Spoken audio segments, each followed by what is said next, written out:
Gotta love technology. I tell you what, got to love technology. So I was going to be launching a video 6 minutes ago, but I was having a little bit of technical difficulty, but we are live now. And so we've got a lot to cover. We have mythic events to talk about and to discuss. We have the Worth It series that's going to be crammed into this. We're going to talk about whether these new packs are worth getting or not. We're also going to reveal Ray's kit and go over briefly everything she's capable of doing and kind of who you will want to run with this. And then we are also going to show game footage at the second half of the video, which we can kind of talk and discuss. That's the time when you're going to want to be able to ask questions, is the second half of the video. I'm not going to be able to pay a whole lot of attention to the comments until then because we have a lot of information to cover. So the first thing we're going to go over is the mythic events and the Worth It series. So this is a little bit of what I'm having an issue with, is I can't size my Nox correctly because for some reason I have so many layers that it won't allow me to get to the layer I need to size it right. So I apologize that it looks a little wonky, but we're going to do it anyway. All right, so in the newsletter that everybody got, it does mention Ray's journey. It talks about that she's going to be a resistance hero who you have to use to unlock. We all know this, right? But it does talk about the mythic ability, the mythic event that's going to come out, and now all legendary events are going to become mythic events. So this is really exciting. We'll be able to replay CLS, we'll be able to replay the pieces and plans, we'll be able to replay all these cool legendary events that we have not been able to play. Now the way it works, and I'll actually show you in the game how it looks for me, because for me, well, let me collect my money. In the game, it's going to have an event, and it's going to say pieces and plans and look just like the other one, but it will say mythic event underneath it. Now, it has 3 tiers that are going to be completely different than the original. The first tier is going to be the hardest version of the original pieces and plans. So if you want to play the original pieces and plans, you can play it with all the same requirements of the original pieces and plans at the toughest tier.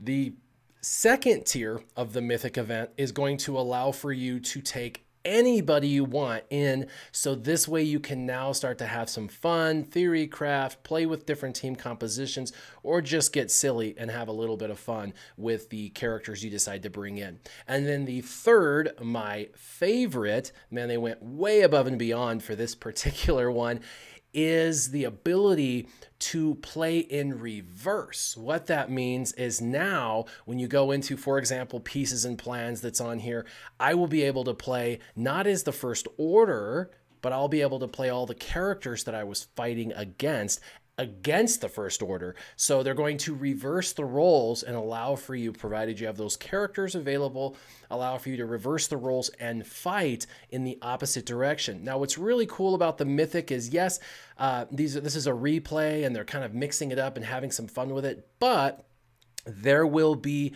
rewards, and the rewards are going to be really good. So whatever legendary event you're playing, whatever factions it includes, you will get mods for those factions. For example, pieces and plans is resistance versus first order, right? So resistance unlocks speed mods and first order unlocks offense mods. So because of those two, your rewards will be offense or speed mods. They're going to be level 5, and they'll be rarity A or B, either purple or gold mods. These should be decent mod drops. Also, some rare Gear 12 is going to be found inside of this. So this is really cool. Mythic events, awesome. Everybody's been asking for it for a really long time. And finally, we're going to get a taste of those legendary events once again. And we'll have 3 different tiers to have fun. So pretty awesome there. Now that we've seen the mythic events, we're going to move on to the Worth It series. It's going to be pretty brief.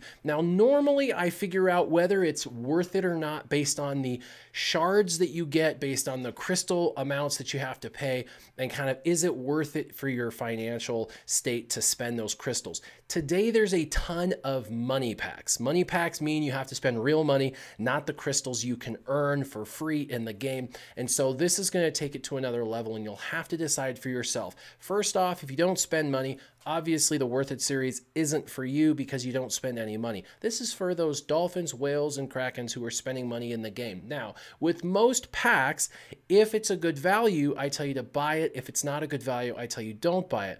These packs, all of these packs are kind of unique because none of them are worth it and all of them are worth it. And I'm going to have to explain my opinion. So with these packs, what they basically do is they offer up characters that you could get elsewhere. For example, the Dark Side Starter Pack gives you, by the way, 100 crystals is worth about $1 American. So this is, we're giving you for $5, it gives you your $2 back in crystals, and for $3, you get all those characters and all those character shards. So as far as the actual equation, this is worth it as far as the actual what you get for what you pay. But, big but, these characters are all free to play farmable. You can get all of these characters. And if you've played for any length of time, you probably already have all of these characters really high and probably don't need this extra boost. However, if you're lower in the game and you've only played for 6 to 8 months and you don't have things as developed, the value for these packs are going to increase drastically because they give you a massive boost for a relatively cheap price. So you're going to be able to get a boost to all the characters. Now with Territory Wars, Territory Battles Light Side, and Territory Battles Dark Side, getting a boost on your dark and light side characters for a relatively good deal is appealing. Now there's a lot of packs, and I don't suggest you just go out and purchase them all. I suggest you be wise. If these are characters you don't need, don't want, don't play with, or already have developed, then these packs are not worth it. But for those who spend a little bit of money in the game, are looking to develop these characters, then absolutely this is a good buy. This is absolutely worth it. There is also the Veteran Smuggler bundle. This particular bundle is a godsend for the majority of players who are willing to spend a little bit of money in the game if you're wanting to get Jedi Training Rey, because she's going to require the vets. And this is a huge boost of shards for that capability. You'll get both Veterans 50, you get Omegas, you get Mark III ability mats. So all of this, 1 million in credits, all of this is definitely worthwhile, and I would highly recommend that you get these abilities if you can, okay?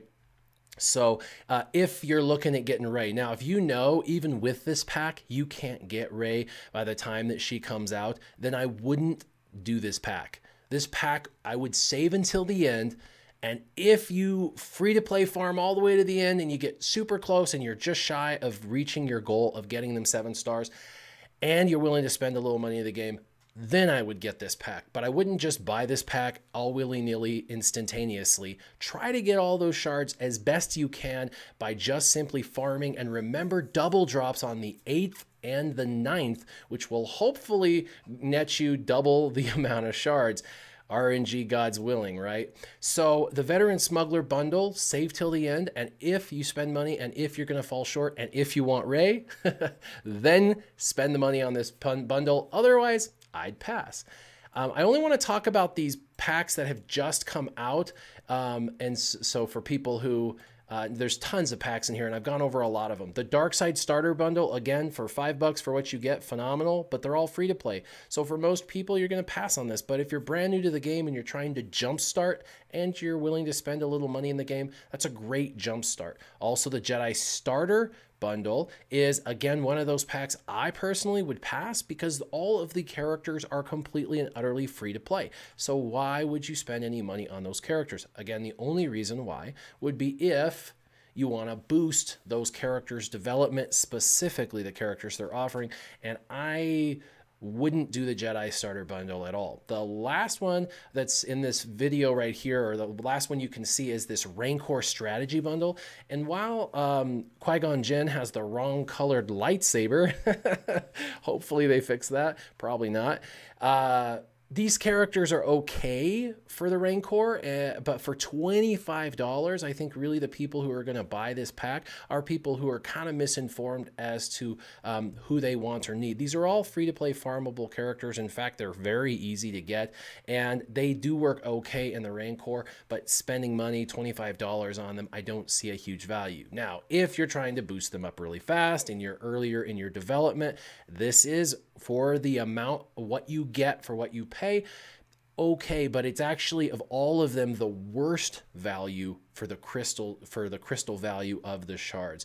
And then there's also this The Force Awakens Ultimate Bundle, $50. Now it does give you 1,000 crystals, which is equal to about 10 bucks. So you've got to factor that in, and then you say, well, so the pack's worth about $40 for these characters. Now there's pros and cons. For $40, all of those characters, that's phenomenal. A bunch of unlocks, 5 characters. This is great. Again, for someone who's brand new in the game, who's willing to spend some money, this is a fast way or a fast path to get some of these characters.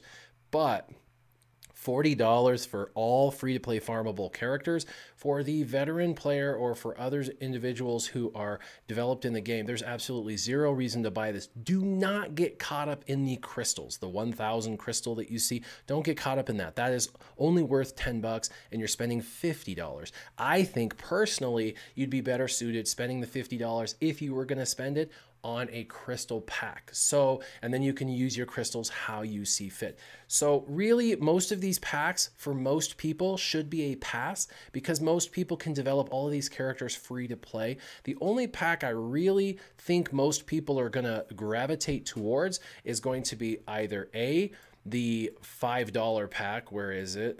Here we go.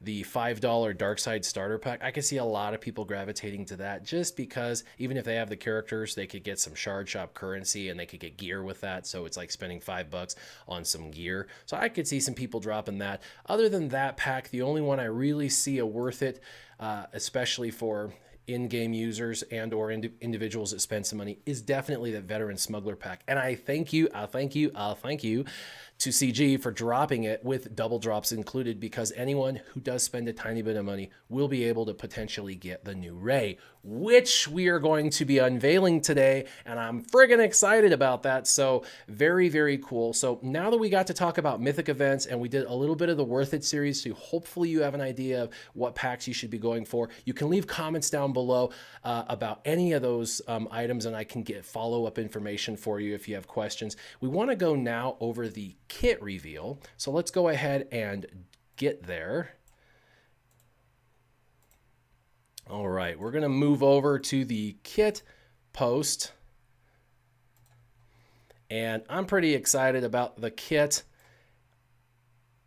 I will tell you that she is Jedi Training Ray, but she is not a Jedi tagged Ray, so she's not going to be usable with a lot of Jedis like I was kind of hoping for.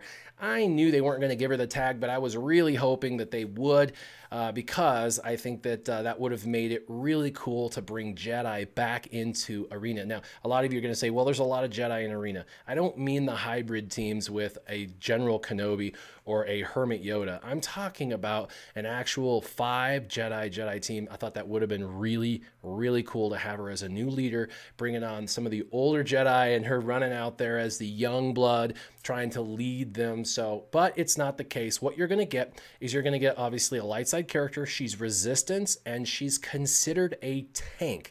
Now that's important because that means she's going to be tanky, hard to kill. She's going to have a lot of health and protection. However, she's not going to taunt. So you're not going to have to worry about her taunting and stuff, but I would say you'd want to bring in a tank that does taunt because you'll want to protect her.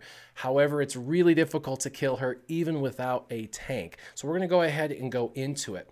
The first one you can see is just her spinning around, and she's got 5 abilities, and those 5 abilities, 3 of them will be playable and a couple of them will be passive. She does have 3 Zetas. We're going to go over all of that. I had a feeling she would. The first one's called Basic, is called Connected Strikes, and with Connected Strikes it will deal physical damage to a target enemy, and then the damage is going to be increased fourfold, 25, 25, 25, and 25 potentially. So up to 100% more damage. Now it's pretty simple without even looking at the notes. This is the way it works. If she has buffs, she gets another 25% damage. If she has no debuffs, then she gets another 25% damage. The target, if they have no buffs, she gets another 25% damage. And if they have debuffs, she gets another 25% damage. So basically the way this is going to work is you're going to want her to have buffs but no debuffs, and the opponent to have no buffs and just debuffs. So she's going to pair really well with someone like Commander Luke Skywalker, who's going to be debuffing the other team and landing those kinds of debuffs. But what happens when she's buffed and they're debuffed is it's going to do 100 times more damage than it would have normally done. Now, for a lot of you that are thinking she's going to be crazy overpowered and she's breaking the meta and all of that, I think she's going to find a home in the meta, and I think she's going to be very powerful and a very good usable character in every aspect of the game. I don't think she's going to break the meta. I've already read and reviewed everything. I think she's a very solid built character, and I think they were very, very shy in the making of her kit to make sure that she wasn't power creeped up to the next level of power. So for anyone out there that are like, oh my gosh, I'm not going to get Jedi Training Ray, you're all right. She'll find a home in the meta. You'll see her and BB-8 popping up in the meta over the next 4 months quite a bit. But I think you're still going to see a lot of the hybrid teams, and I think it's going to be like, just like everybody else that's going to have a home, she's going to find her place and maybe change and evolve the meta a little, but I wouldn't worry about it. I mean, if you look at the damage output in the video that I'm about to show and also the kit, you'll see that this really isn't so crazy overpowered. But it's also dependent on a lot of things, right? Her being buffed and not debuffed, and them being debuffed and not buffed. And that's a lot of variables for her to get a lot of good, solid damage. Now, the second one's called Defiant Smash. This is her first special, and now she dealt physical damage on her basic, and she'll deal physical damage on her special. So you could go either offense mods, or you could go crit chance, crit damage mods for her. She does apply some debuffs, and we'll get into what happens if she doesn't have enough potency, but I think potency is not as important on her. She's kind of like Old Ben in that if you give them potency, they'll land some of the things that they have to land debuff wise, but if they don't land those, there's a benefit for it not landing. Just like Old Ben, he just gives a bunch of turn meter away if he's on that rebel team if those debuffs don't land. So keep that in mind, that potency, while it's important, is less important for her than other characters, because there's a benefit if she doesn't get through the potency tenacity check. By the way, I'm going to have a very cool potency and tenacity video coming out very soon. It'll probably have 100,000 views. It's going to be a very, very popular video. I really hope that it helps everybody out, because there are some crazy misconceptions about potency and tenacity, and I have talked on occasion multiple times to developers about it, and they have very clearly explained it to me and explained how it works and why tenacity is very ineffective in this game, but how it can be effective and why they're creating the evolution of the characters they're creating.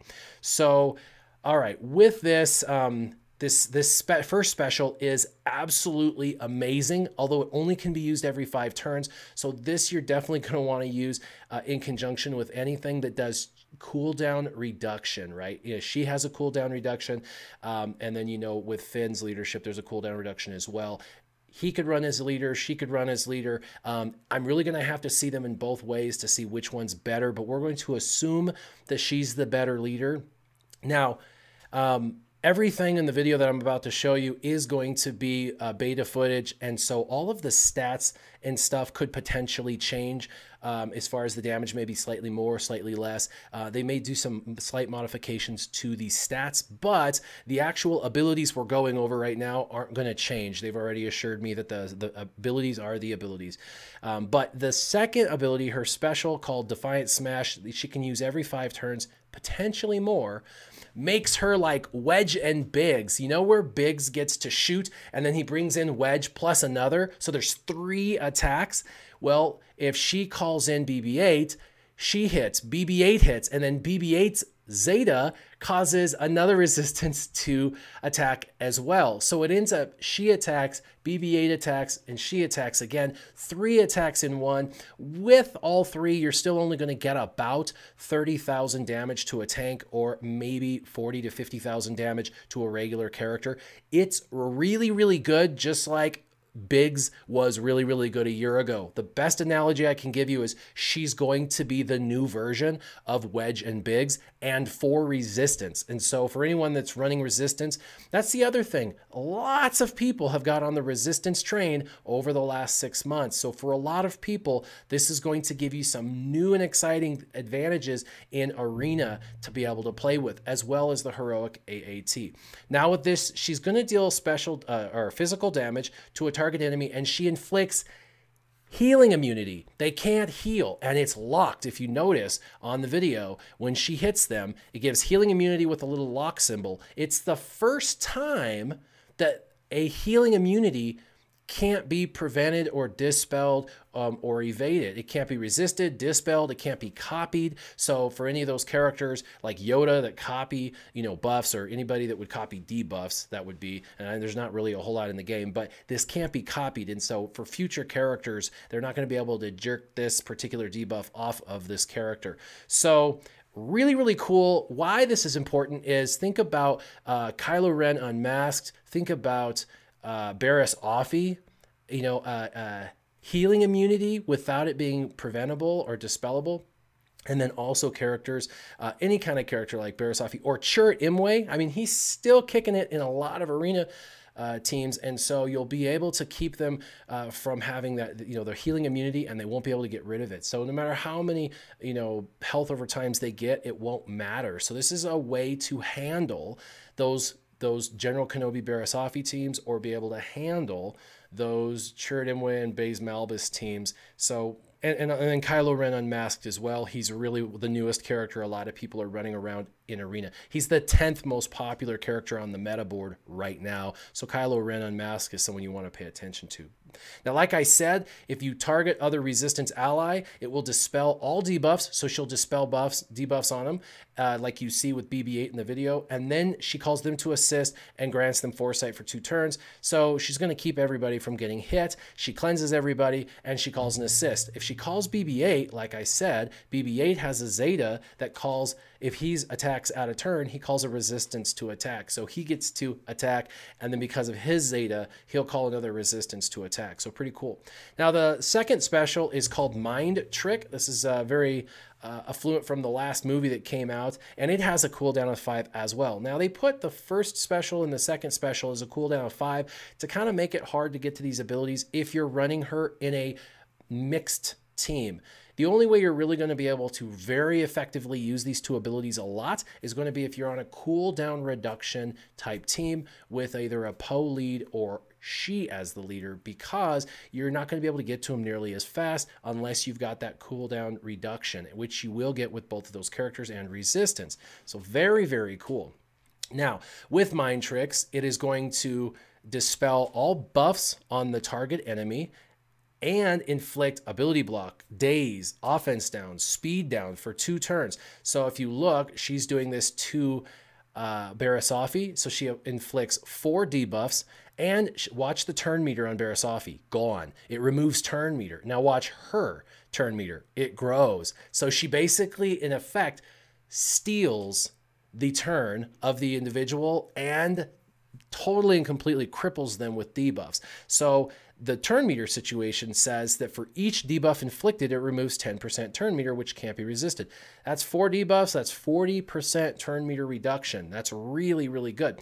For each debuff resisted, now this is where potency comes into play. If she doesn't have a high enough potency and she tries to apply these 4 debuffs and she doesn't get through that potency tenacity check, well, that's okay, because for each debuff resisted, you'll remove 20% turn meter. 4 debuffs resisted means 80% turn meter. This against CLS, who has a lot of tenacity, or against Thrawn, who has a lot of tenacity, is going to mean you're basically going to remove their turn from them, the next turn from them, because you're going to effectively eliminate their turn meter that they had. So this is really cool. So if she debuffs, she takes their turn meter away at 40% potential.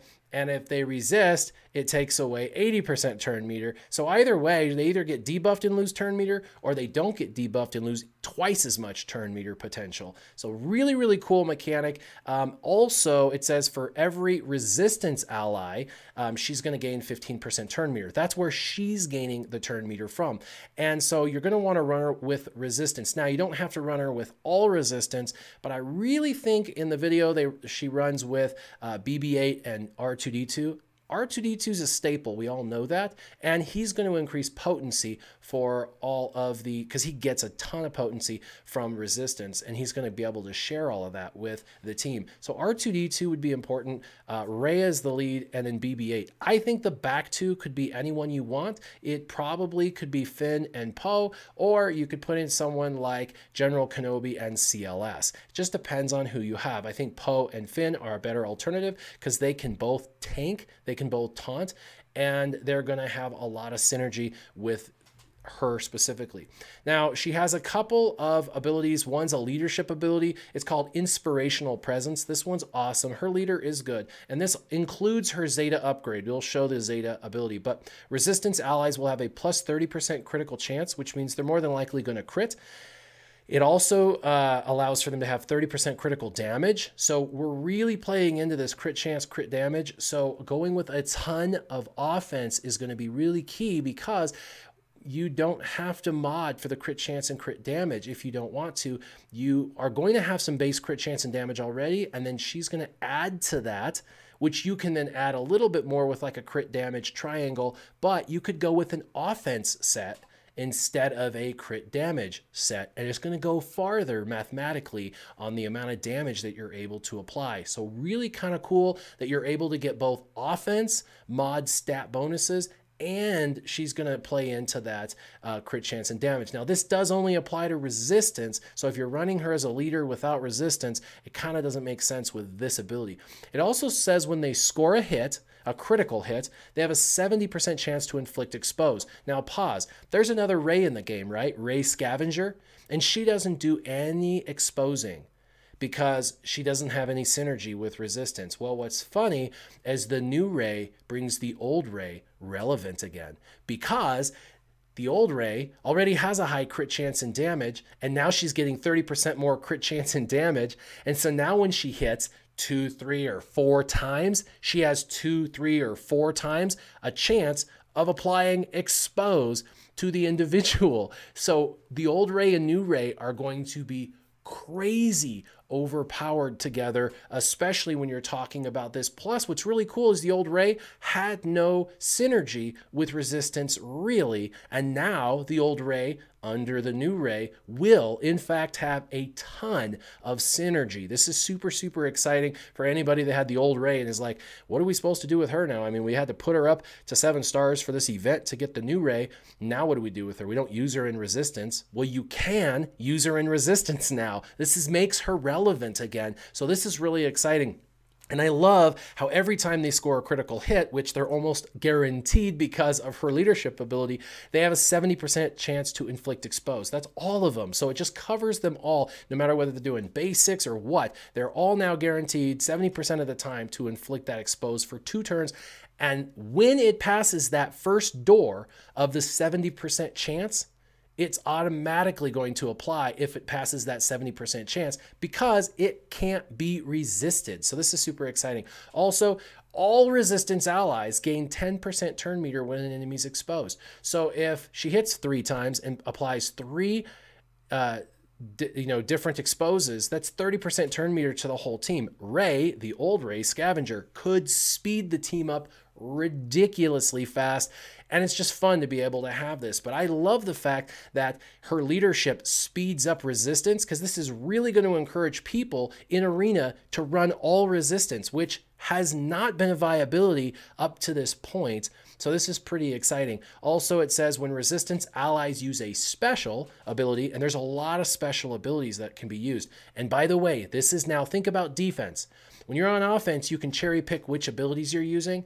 And a lot of times with resistance, right, you want to use a basic ability for a particular expose reason or whatnot. Well, the defense AI doesn't know. It just uses all the abilities in the way that it was programmed. This makes a resistance team more defensible on defense, because now it's going to allow for them to naturally use special abilities and gain benefits from those special abilities. With this, all exposed enemies lose 5% turn meter, and again, that turn meter can't be resisted. So if you expose them, you gain 10% turn meter for all resistance, and that enemy loses 5% turn meter. So it's doing kind of like what Rex or CLS does for rebels or for teams, is it's going to create turn meter manipulation on the arena level, which is really, really good. 10% for all teams, and then 5% against the individual you've targeted. Also, if the resistance ally had no debuffs, and we're going to really hope that with her cleansing ability and others cleansing abilities that we have in the resistance capable, that you're going to be able to reduce cooldowns by 1. This is every time they use a special ability. If the resistance had no debuffs, reduce their cooldowns. So now individually, they can reduce their own cooldowns by simply not having debuffs and using any ability, any special ability. This is pretty cool. Now, the specific part of this, which is a Zeta, is going to be when resistance allies use a special ability. All exposed enemies lose that 5% turn meter, and when a resistance uses a special ability, if they aren't debuffed, reduce their cooldowns. So to get the cooldown reduction and to get that turn meter loss on exposed, you're going to have to do the Zeta on her leadership. Now, Virtuous Protector is the next one, and this also includes a Zeta upgrade, and it says whenever another ally suffers a debuff, or when a resistance gains secret intel. Now, her and BB-8 are like best buds, right? It's like Biggs and Wedge together again. When another one suffers a debuff, or whenever anyone gains this, she's going to get 8% turn meter. So as the team gets debuffed, she gets lightning fast, 8% for every debuff. This is super amazing. Also, when she suffers a debuff, she just has a naturally 40% chance of shirking it, dispelling all debuffs on herself. So every time she gets a debuff, she just, almost half the time goes, meh, no, I'm not taking that, which is really, really cool built in. Now, the part for her in this Virtuous Protector to just shrug off debuffs 40% of the time is a Zeta upgrade. So there's your second Zeta upgrade that you're going to have to do. And then she also has another unique called Insight, and the Insight has a Zeta upgrade as well. So there's 3 Zetas just like CLS. And this says at the start of each encounter, Rey gains Foresight until she evades. And then Rey recovers 5% health and protection when she evades. So she gets Foresight up. When somebody tries to hit her, she evades it, and then she gains health and protection back. 5% health and protection. What's really key about this is it's not just protection regeneration, it's health regeneration. So this is kind of a counter, not kind of, it's a hard counter to the Night Sisters, very specifically the Night Sisters and their Plague debuff to keep her around longer. So this is pretty cool. Also, this may give a little bit more viability and durability to a resistance team in Arena, with her being able to cleanse other individuals up, and she's staying around longer. Plus, she's getting lots of turn meter again from everyone on her team getting debuffed. Now, the Zeta portion of this, it says at the end of her turn, if Rey had actually, it says at the end of Rey's turn, she gains 3 things, and that's the Zeta portion. So at the end of her turn, if Rey already had critical damage up, she'll gain offense up. And if she has been damaged instead at the start of the encounter, Rey gains Foresight until she evades. When Rey evades, she recovers that health and protection. That's the Zeta portion. So at the end of Rey's turn, she's going to gain Foresight. Okay, so at the end of every turn, she gets Foresight up. She might work well with General Kenobi as a tank, by the way, because General Kenobi throws a random, percentage of the time foresight on him and an ally, and that ally could potentially be her. So this could definitely play into General Kenobi being a taunting tank to protect her if you were going to make a blended team, and we'll see some footage of that in a minute. But she gets foresight at the end of her turn until she evades. When she evades, she loses that, but she also gains health and protection. If she has foresight, she automatically gets the critical chance or the critical damage up until she's hit and damaged. Also, if Rey has critical damage up, she gets offense up. So she has this natural mechanic that if she has evasion up, foresight up, I mean, then she'll automatically get the crit damage up and the offense up for a couple of turns until she's hit. And remember, when she's hit, if she's debuffed, she can shirk that off 40% of the time. So the Zeta on this, again, is really kind of important because it adds a lot of durability. This particular Zeta on the second unique would be what I would say the third most important one. It would be the one I would do last, and it would be really for PvE or not necessarily for PvP. I would say it's more for like the raids, things like that. You want her to be sustainably a better hitter for a longer period of time, and the tank's going to randomly target different people, and if she has foresight, it'll miss her. And so with Arena, people can really target fire and basically nullify this Zeta with Han Solo or someone like that. So you want to make sure that when you're looking at the Zetas and you're deciding which one should I Zeta first, I got one Zeta. I think the leadership ability is really the most important, but the first unique Virtuous Protector, being able to shrug off debuffs almost half the time, that's a really good Zeta ability, and that would be my second choice for a Zeta. Now, we've gone over all of the abilities. We've gone over the Mythic Events, the Worth It series. We're going to go ahead and show you footage. Now, this is where I open up the forum. You guys can all talk and ask questions. And if you want to theorycraft or ask things, I'm going to be in the comment section watching this video with you. It's extremely fun. There's a few battles we get to watch. Now, keep in mind, this is all beta gameplay footage, so the abilities are not going to change, but the stats could potentially change. And let me just do a quick transition really quick. Game footage. Let's do this. Bam. All right, let's get the footage up. There we go. And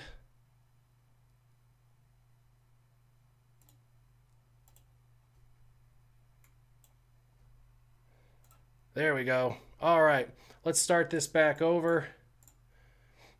So the first team that they have that we're going against is, and let me put up, this is beta gameplay, subject to change. By the way, the timer's wrong. This is a beta set, so there's always 30 minutes to a match, which is not like Arena. But the first team they go against is kind of a, they decided to put in the two Rays together and then Resistance Trooper to kind of make a complete Resistance team, but without the tanks. So this is more of an offensive team. And they're going against kind of a meta Empire team. This is a meta Empire team, so you can kind of see how they do against the current like Thrawn-led team that isn't huge in the meta, but is being utilized by a number of people. So I'm going to go ahead and check this out. So Sweaty Palms 007 says, how would you mod her? And for me, because of her leadership ability, I would run her as a leader. And as a leader, I would put an offense set on her to get the most amount of damage potential out of her. And then I would also run a potency set. I don't need a ton of potency, just a little bit to give her a little edge. But if she misses on her debuffing with her mind tricks, that's okay, because again, it will take twice as much turn meter away from the individual that resisted. So potency set, just to kind of give her a little bit more of an edge to take away those debuffs. But offense is really the best because she's already kind of modding herself. As far as the arrow would go, I would put on the arrow a speed arrow. For the triangle, I would probably put crit damage just to get that extra 36% crit damage. On the plus, I would probably put her either a protection or an offense. Offense would be make her more offensive. Obviously, she's going to do way more damage, but protection is going to make her more durable for Arena and places like that. And then, of course, the circle I would put as protection. And then, of course, I'd want as many speed secondaries as possible and probably some potency secondaries. Now, check this out. Shore Trooper has the healing immunity, and it's locked. So he can't get rid of that while it's up. And that means he can't even heal himself, which is something that he would normally do. So that's pretty cool. All right.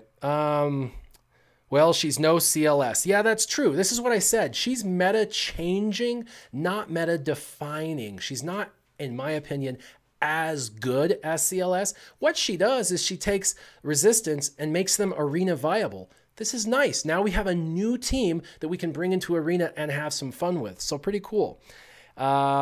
She's as a tank. Let's see. Would you say that she's better than CLS? No, I think CLS is more usable in more teams. She loses a lot of viability when she goes out of a resistance team. You can still use her out of a resistance team, but she's really, really built for a resistance team. Let's see. Her buffing paired with R2-D2 and Leia could make Fulcrum Ahsoka much better. That is true. Let's see who said that. That was Sky Haywood. What's up, Sky? Yeah, so definitely R2-D2, super important to run with her. I think the two droids to the left and right, like you see in this video, by the way, they just smoked that team pretty good. It took them 3 minutes, but remember, these are developers that are playing slowly, so you can kind of see the abilities of the character. It says, would you say she's better, or should I have her as lead with CLS, Raid Han, BB-8, and GO? I would say that if you're going to run her, you need to run her with BB-8 at a minimum, because BB-8 and her are like Biggs and Wedge, basically. They're a combo mate, match made in heaven. At minimum, have those two. And then she'll be able to cleanse resistance and give BB-8 some additional benefits. But R2-D2 is arguably the best support character on the light side, so I would probably run R2-D2 as well, and he gets that resistance benefit from her. So I'd run at minimum 3 resistance, and then your back 2 would be whoever you decide. In this particular footage, if you look, it's exactly the suggestion, CLS, and let me come over here. I'm gonna shrink myself down, shrinky dink. There we go. Get out of the way of the footage so you can kind of see the footage a little bit more. But yeah, I think that you could run it with a couple of characters of your choosing, like CLS or General Kenobi, but definitely want to have R2-D2 and BB-8. BB-8 now has extreme arena viability, and of course, this is going to be great for the heroic AAT. By the way, the heroic AAT footage will be the last stuff we see after we get through this footage of arena. Let's see, until you hit a Zetas team. Now, someone says her buffing paired with R2-D2 would be great, and someone said until you hit a Zetas team. No, actually, it works great against a Zetas GK comboed team, because her first special puts a healing immunity down that's indispellable. So when she throws that onto Barasafi can't cleanse it, nobody else can cleanse it, and she can't heal. So you can hit her all you want, and she's not going to heal whatsoever. And you could do that to any of the characters. So even if Barasafi was there, you could just ignore her now, and you can then target with your special, General Kenobi. Put that health down, the healing down on him, so now he can't heal, and then just whack away, killing him. And he will not gain anything on every hit. Even if it's a crit, it doesn't matter, because this literally prevents them from healing. So, yeah, don't worry about it. Scrotix said it would be negative against Zetas teams. No, it's not going to. Zetas teams are not going to have an issue. So you're going to be able to get through the Zetas pretty easily. Given she's a better tune than Finn, would you use her as a leader as better than Finn's? You know, that remains to be seen. We got to play them out on both sides, see her underneath Finn, and then also see Finn underneath her and see which is better. But I'm guessing with her stats and abilities, she's better. Plus, she makes the old Rey viable again, which means that in the raids, now everybody's going to do exposed, no matter what kind of attack they're doing 70% of the time. And that just makes more viability for the resistance on the turn meter reduction train that you're going to try and do.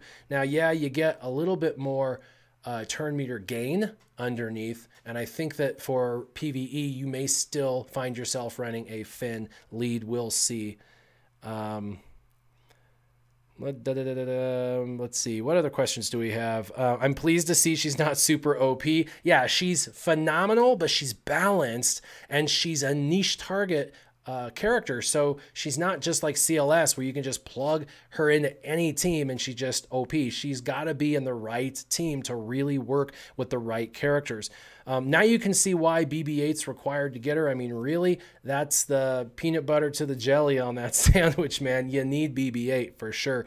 And the one Zeta on BB-8 I would recommend is his unique that gives him the ability to call an assist when called out of turn himself. Definitely cool. Plus his ability to do that. His ability to put up the whatever his buff is called, he gets to do that. That speeds the whole team up, so pretty good. Let's see. For a small time spender, do you think it's worth the $100 it would cost me to get her, or wait till next time around?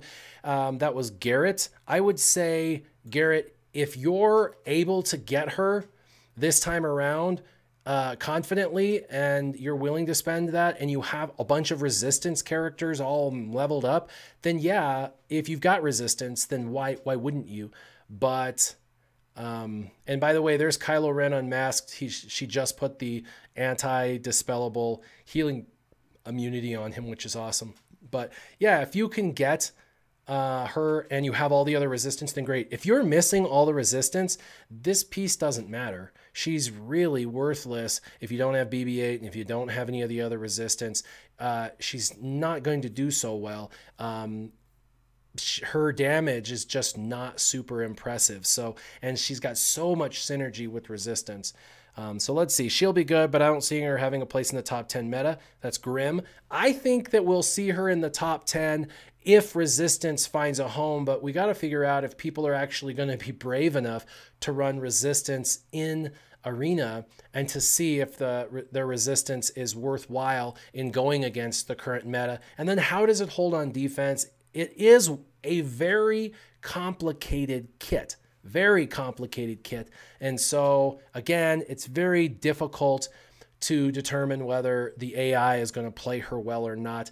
It is built in a way that the AI should have an okay time with it, better than some of the other abilities, but still it remains to be seen.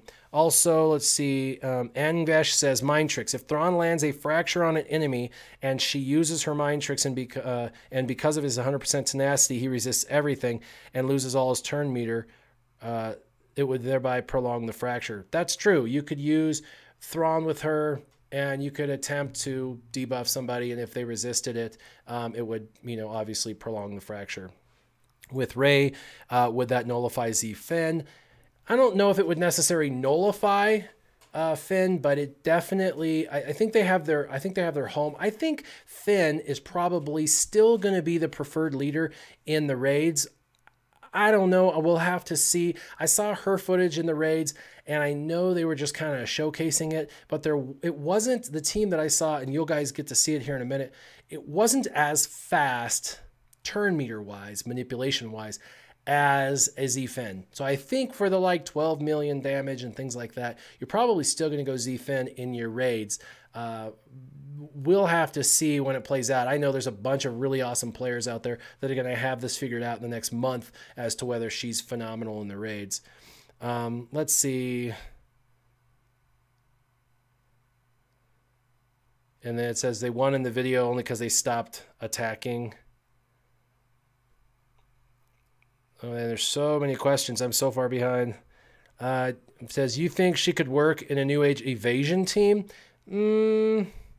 You could. With the foresight she constantly gets up, that would be the case for sure. And it says, the thing is, AI doesn't know how to use resistance correctly. That's Grim. And Grim, that would be correct, but her abilities bring some consistency for the AI for their abilities, because even if they're using the wrong ability, they still get exposed, you see, and that was the issue. You had to use specific abilities to get exposed, and you don't need to do that now. She just gives everybody that exposed capability no matter what it chooses. And if the game screws up and chooses a special that you didn't want them to use, it's okay, because there's benefits for them using those special abilities. So, again, she brings some stability to a defensive AI as far as the mechanisms go. in Arena. So definitely, I would say she's more viable than you're thinking. Let's see. Resistance will be destroyed again by the current CLS meta. All this does is slightly hinder the GK Barris groups, which are a minority compared to the CLS Raid Han. You know, I don't know. We'll see. I really want to see how this team does against the current meta. By the way, this is a Night Sister footage right here, and it's kind of interesting to see how they do against Night Sisters.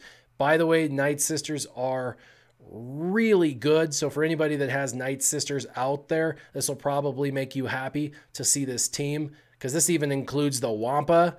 And man, I tell you, the Night Sisters just really slay it in this particular video. Let's see. Oliviera says Finn's probably going to be better in the raids, and that's my guess as well, probably. See, do you think Resistance lovers will bounce between Finn and Rey, using Finn for offense and Rey for defense? There's a really good chance of that. Use your Finn to climb, do your 2 or 3 battles to climb, just zip through teams, and then on your last battle, throw Rey in there, and she'll bring more defensibility to a Resistance team. I don't know how much defensibility, again, remains to be seen, but I think that's a possibility. Let's see. Xylo, which is, you know, a Zeta. Kylo Ren is still the anti-expose. That's true. Definitely, he's an anti-expose character. You may see more of the old Kylo Ren come back if the Resistance take off and get really popular in the meta. Also says, going forward, if we see the Night Sisters go top to the meta like we think, Resistance has the ability as a whole to heal fully up and keep up with the plague debuffs. That's Godspawn. Maybe, you know, it really depends on the healing mechanism of the individuals. I think CLS you might want to have on that team so you can kind of speed things up by targeting who you want to target. Also, Han Solo in the background might help because he's got that shoots first, so you can really cherry pick and prevent, like Mother Talzin, from getting plague off right away, because it may take you stopping that plague right away for you to get the train rolling the way you want it to. So, you know, definitely a concern. Let's see. She seems as disappointing as Ahsoka Tano Fulcrum. Farm the Wampa instead, everyone. That was swagger like me. You know, this is the thing, guys. I don't think she's disappointing at all, and this is why. There's so many factions out there, and people aren't using many of them. There's a few people that run Empire. There's a few people that run, you know, Night Sisters right now. There's a couple other hodgepodge teams. There's some General Kenobi, Barasafi teams. But all in all, like, over half of all the teams in the top 100 are running like a CLS lead, a Rebel team. And while that's cool, it's boring when everybody else does that, and it's nice to have something that might be able to compete with that. And remember, with her and BB-8 and R2-D2, I really think that those front 3 combined with 2 others could really become arena viable. So we just have to see kind of all the theory crafting and where it goes with that. But yeah, I definitely want to see how she works out. I still think that I'm going all in on her. I again wish she had a Jedi tag, but get why they didn't. I have R2-D2 leveled up. I have BB-8 leveled up. Actually, I have all my Resistance leveled up. I probably will use her in a hybrid team with the 3 up front, R2-D2, BB-8, and Rey. And then I'll probably have the back 2 slots with like General Kenobi and CLS or something like that to create a little bit more durability. And of course, R2-D2 will be there, so he's going to bring a little bit more, you know, durability to the other 2 characters that we put in the back, which would make sense to use light side characters in that team.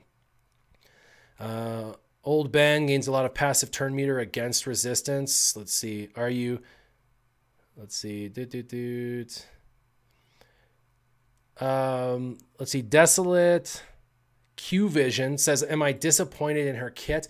No, I'm actually not. I'm glad she's a specialist. And the reason that I'm glad she's a specialist is because, one, it's going to allow me to run a different faction I really have never ran in Arena. So I'm pretty excited about all of the testing and theory crafting and practicing and getting to use someone different. And 2, if they just brought out a Commander Luke Skywalker 2.0, how much fun would Arena be in the next 2 months? Everybody would have, you know, everyone in the top 20 would have her and whatever team was meta, and everybody would be complaining, and I can't get in there, and they screwed us without being able to get, you know. I'm glad that people are going to be able to look at her and make an executive decision of yeah or no, unlike CLS, which was, I gotta have it, you know? And truth be told, she's really powerful in the right combination or right team setup. So not disappointed. Someone said, am I getting Rey? Yes, I'm going to get Rey. Let's see. And Ewokin defends, Ewokin loves Ahsoka Tano Fulcrum. He says, definitely Ahsoka Tano Fulcrum's worth it. You just got to mod her properly, and that's for sure. With the release of The Last Jedi, I think we'll see a new dynamic for Resistance, and I bet that Rey will be the key. Now, I don't know anything about future characters coming out, but I will tell you, I believe over the next 2 months or so, we're going to see more First Order, and we're going to see more Resistance. I believe that. And the reason why is that's exactly what happened last year after Rogue One. You know, Rogue One came out, and then all of a sudden, for like 3 months, we had a bunch of Rebels like spill in. I think this year it'll be more First Order and a couple more Resistance. We'll probably see 4 more characters, in my opinion. A couple Resistance characters come out and a couple of First Order characters come out.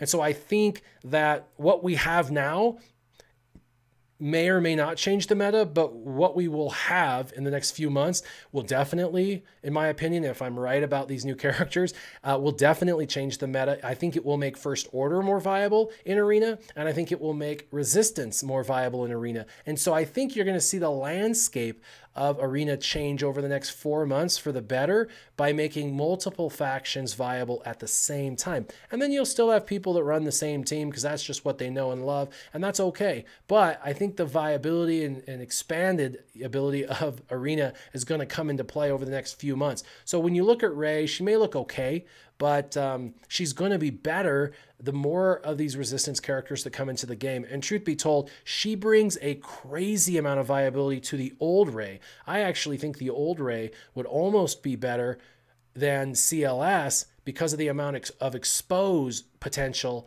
and turn meter reduction potential that the old Rey brings in because of her, you know, multiple mollywops that she does, you know, the whack, whack, whack, whack, you know, she's able to hit multiple times, 2, 3, 4 times. And so while she's a bit of a glass cannon, I think that she's going to bring some craziness that we haven't seen from her in, you know, over a year. So let's see. Jedi Raid tank. What is presumed? Let's see. Still trying to keep up. 3 Zetas. I know someone's asking 3 Zetas and not a meta defining tune. Why? Why? Because they have the whole build up for it. I think that, you know, we knew they were going to have 3 Zetas on her. I knew that. I really think that it'd be cool if there was only 2. It'd free up one of my Zetas for another character for sure. It says if she had a Jedi tag, she'd be so much better in my opinion. I agree with that too. I think that had we done that, that was the only change I would have made. I would have said all the abilities say Resistance or Jedi, and then I would have given her a Jedi tag, and then we could use her in Jedi or with Jedi, and I think it would have brought Jedi back to Arena, and then we'd have Resistance and Jedi Arena viable. I think that would be super fun. So yeah, that was the only wish on that one. Let's see. Warrior, have you started spending on the game again? I know you were on strike after the Night Sister switch. Garrett, yes, I was completely for 6 weeks, nothing. And for Rey, I will end up dropping a little bit into the game, probably for gear. We'll see. I have been saving gear for 6 weeks. And I haven't been putting anybody leveled up. I've just been saving all my Zetas, all my Omegas, all my gear, farming gear. And so hopefully I'm able to get enough stuff that I don't have to spend a whole lot, but I will probably go ahead and gear her up with whatever deficiency I have with a little bit of crystals to get out of the shipments now that you can get basically anything out of the shipments, because I definitely want her at least to gear 12. I'm going to run her, you guys. I know a lot of people with Night Sisters, I was going to run them, but I also didn't know that they were going to put 2 of them behind a paywall at the time, and I was like, what? And I didn't like the fact that they were kind of relegating me to have to buy those characters instead of wait to farm them. So I was pretty upset about that.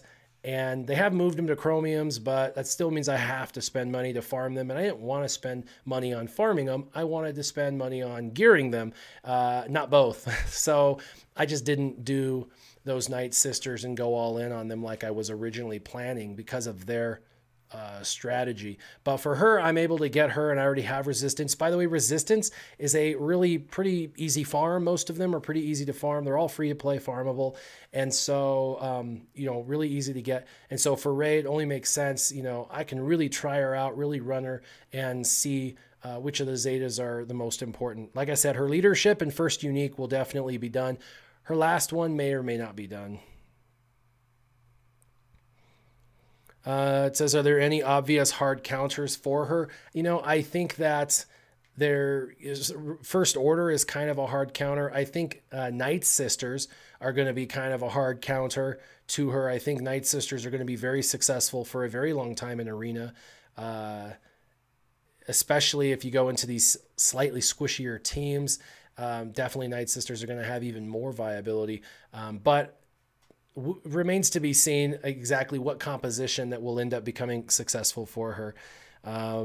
Wampa is greater than the new Rey. Someone says Wampa is greater than the new Rey. I would disagree with that. I think Wampa can go on any team, and so he's kind of like a really toned down version of like CLS. He's just a really good attacker with high viability. But I've played with him on the test server, and you know, he's good. He's a really good base attacker, but he doesn't really bring any synergy for anything or anyone. Whereas with the new Rey, she brings resistance into arena viability, which is something that's never been possible before. So pretty cool. By the way, the footage you see the Wampa with Rey on this phase 3. So this is kind of interesting. Again, we'll be getting her on the 15th, just like the movie release. Let's see, I'm looking for some questions. So Morowick, however you say your last name, asked, do you really think she's viable? Because I don't think she is. Or do you really think she's going to be worth it? Because I don't think she is. And you know, if you don't have resistance or don't have them very high, she's probably not going to be worth it. But if you have all of your resistance leveled up, I really do think she's going to be worth it, as long as you're willing to take that risk and go all in on those resistance teams. I think there's going to be pretty significant viability there. By the way, I drop like 20 places in Arena right now. So back to Arena footage. I dropped like 20 places in Arena right now. So, I mean, I don't think it can get much worse if I have Rey inside of that Phoenix team with CLS and General Kenobi in the background. I can't imagine it would be worse than the team I'm running right now. So we'll see. But you see she gets fractured in a number of these videos, and she still recovers, and they still, you know, overcome victorious. So we'll see. Or be honest with us, would you rather have a new Rey or Wampa Wampa swagger like me? Like I said, I love the new Rey. The only ask is I wish they would have made the abilities, Jedi abilities and resistance abilities, and let her be a leader for both factions. That would have been really cool to be able to run a Jedi meta team. That's what I want to do. I want to run Jedi in Arena, all 5 Jedi, and it be really, really viable, not like the current Jedi teams that I can build now. Because really the Jedi teams that people are running now is General Kenobi, Barasafi, like, you know what I mean? That's the team. Maybe they throw Hermit Yoda on there, so you've got like 3 Jedi. It's still not the same as having 5 Jedi all together working harmoniously. So we'll see. Let's see, what other questions do we have before we wrap up? We'll see.